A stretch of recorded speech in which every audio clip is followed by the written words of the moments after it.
শুক্রবার জলপাইগুড়ি কোতোয়ালি থানা অন্তর্গত শহর লাগোয়াখড়িয়া অঞ্চলের পাড়ার বাসিন্দারা বিশেষত মহিলা জাতির সংখ্যা প্রায় 200 জন কোতোয়ালি থানায় সেই সম্বলিত এক স্মারকলিপির মাধ্যমে এলাকায় দ্রুত ড্রাগসের কারবারে বন্ধের দাবি জানায়। আইসির সঙ্গে যোগাযোগ করলাম। আইসি বললেন যে আমরা অবশ্যই স্টেপ নেব। সাথে সাথে উনি হোয়াটসঅ্যাপে নিয়ে ওনার যে অফিসারদের দেওয়ার জন্য কথা সেটা উনি পাঠিয়ে দিলেন। স্টেপ নেওয়া শুরু হয়ে গেছে। ওনার কাছে আমরা 7 দিন টাইম দিয়েছিলাম। আমরা বলেছি যে 7 দিনের মধ্যে যদি না হয় তাহলে পরে কিন্তু আমরা বৃহত্তর আন্দোলনে যাব। তখন উনি বলছেন ঠিক আছে, আমি এখনই আমি আপনাদের সামনে দেখুন আপনি স্টেপ নিচ্ছি, আমি আমার লোক পাঠিয়ে দিচ্ছি, আশা করি এটা সফল হবেন।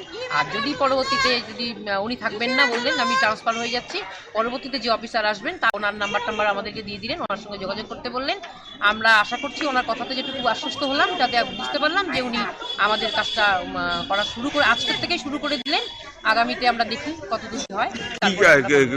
অ্যারেস্ট করতে পারি, তার আগে যদি 1 গ্রাম 2 গ্রামের মতন থাকে তাকে আমরা অ্যারেস্ট করতে পারি না। তা তবুও আমরা সাথে সাথেই উনি একটা Get ready to celebrate the biggest New Year party at Kurimoho Royals with unforgettable night of music, dance and celebration. For more information, call us at 99326 22228 or 03582 222 555.